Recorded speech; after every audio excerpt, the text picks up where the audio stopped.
Well, welcome to this conference, which is part of the Azadi Ka Amrit Mahotsav that we are celebrating, which which traces the history of India's development partnership. Let me just briefly introduce you, Dr. Sachchidanand Joshi. He's, of course, right now the Member Secretary of Indira Gandhi National Center for Arts, but he's a renowned educationist. He has been Vice Chancellor of Kesubhai Thackeray Journalism and Mass Communication University in Raipur, Chhattisgarh. He's an eminent scholar, is all right, and he will be talking to us from his perspective. So please, Dr. Joshi. Thank you very much, the Honorable Chairperson of this session, Ambassador Amar Sinha ji, distinguished participants of this panel, and all the esteemed members of this audience. Since I belong to the Culture Ministry and I would talk more philosophical than in statistical terms, so you would kindly pardon me for that. First and foremost thing is that when we think about culture, I would just like to sort of take you back towards your any foreign trip, and when you land up in any other country, what is your first identity? When you say that I belong to India, what is the first reaction of the person?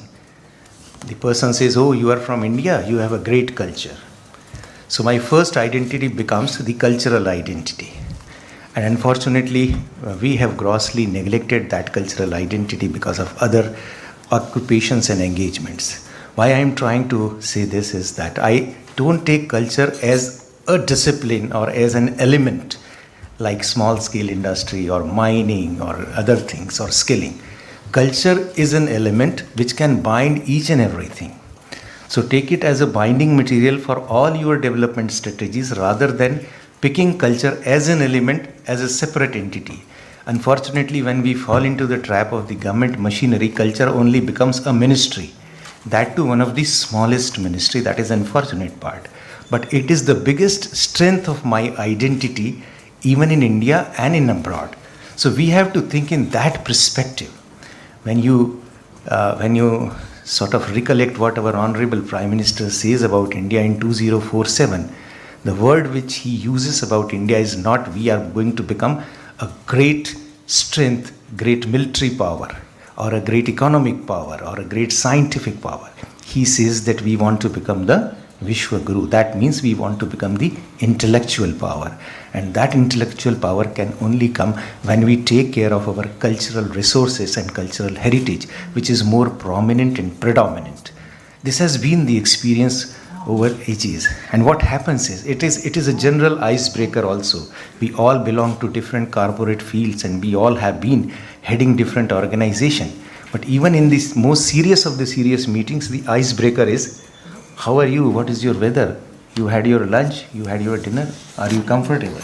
These are the things which break the ice. And for any kind of a serious discussion also, culture helps you in getting the person closer, getting the person together. And if we think in those terms, I think that creates a tremendous impact on any kind of a relationship or any kind of a strategy or partnership. I was happy when right now Ambassador Akhilesh ji, when he took over as the Additional Secretary of Development Partnerships, he came to our office and sort of started discussions that how my department can be a partner in the efforts in bringing these partnerships together, and how cultural organizations can play a role of a catalyst or become instrumental in taking these things forward. So we need to now think in those terms, because when we talk about culture and coin it as a soft power, I think this is not the proper connotation of the culture. As far as India is concerned, this becomes our strong hold and major strength. So if only we give the terminology as the soft power, I think we are also trying to mislead ourselves rather than keeping our right foot forward. We are unnecessarily depending upon something which is not our cup of tea. So my request is that what is our heritage, what is our lineage, what is our strength has to be looked into that.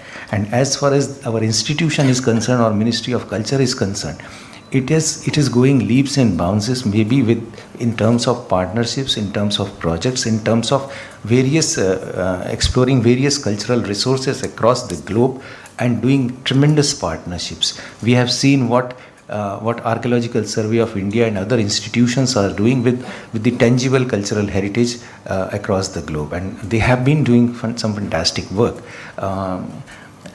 Prabhat Kumarji has mentioned about Cambodia, and if you happen to go and see the work which ASI is doing at Cambodia, you would be amazed to see the kind of work they are doing and the kind of appreciation which they are receiving from other people.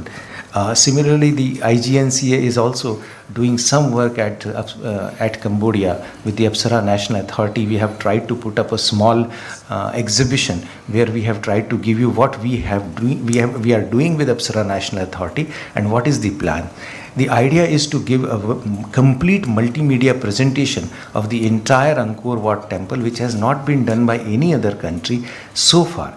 This we have tried with the Brihadeshwara temple at Tanjavur, and it has been appreciated by one and all, including the people, experts from the information technology, because it itself gives you a complete holistic picture of the entire Tanjavur temple, which is in these days is not accessible for public by and large to view and see and sort of do some kind of a research because of the archaeological reasons. So that kind of an effort which we are doing with the Angkor Wat temple is being acknowledged like anything. Recent achievement which we can say is the reprinting of the Mongolian Kanjur. As we all know that Kanjur are supposed to be the words of Gautam Buddha, and they were sort of destroyed during the struggle in Mongolia, and they had no option but to sort of just keep mum and do nothing because they did not have a copy of that. Fortunately, one digital copy was available with Professor Lokesh Chanda because it was saved by his father Acharya Raghuveer, and then we reprinted the entire Mongolian Kanjur, and you would be amazed to see the kind of quantum which is there.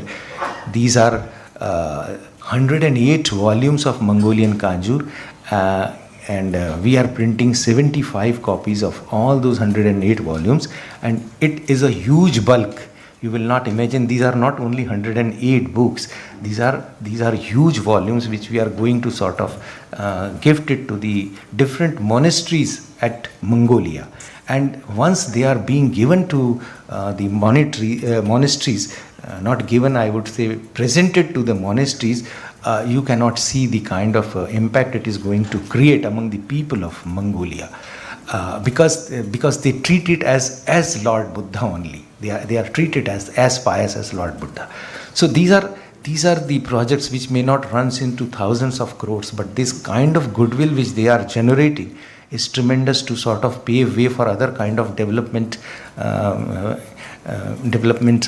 associations with different countries, I would like to say. Another thing is that culture is the only thing which can travel across the geographical boundaries, which we must understand.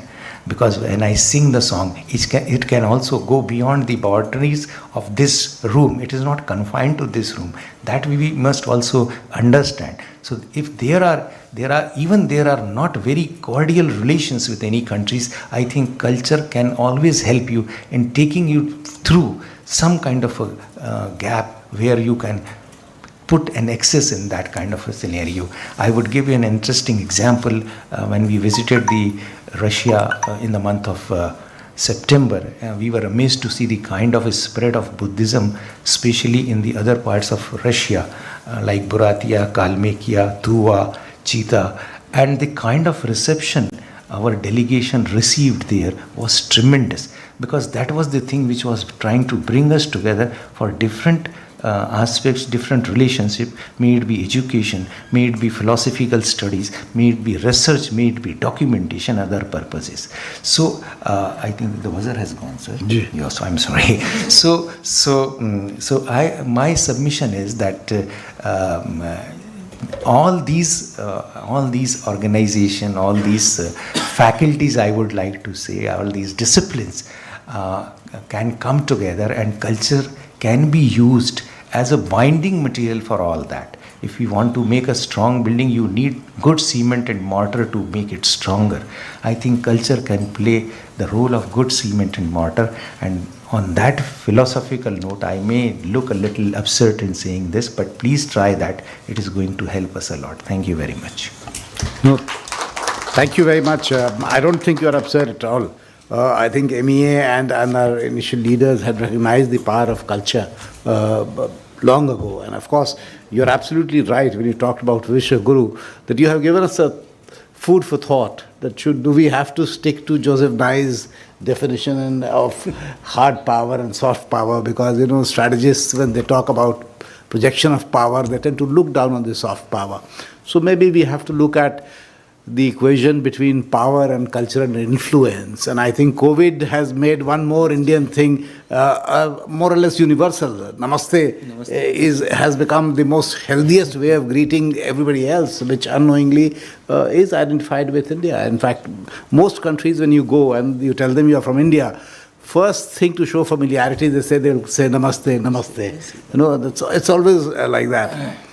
And the other thing, in fact, you mentioned CM Riap. Let me just tell you for the audience here. I have gone to CM Riap in 1991 when the Cambodian government had just taken over after Pol Pot regime fell. And I went there in 2015.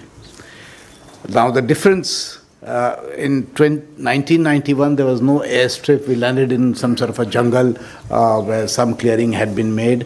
We went where the Angkor Wat was still covered in the forest and totally dilapidated. ASI did the work along with some French architects also, or archaeologists. And in 2015, what is the CM Riap's total tourist inflow each year? It is 7 million tourists in one city. 7 million is fairly close to what India used to get 3 or 4 years ago. No, we have reached around 10 million. So that is the power of culture. And one monument, how they have created an entire industry around it. Well, thank you for reminding me of this.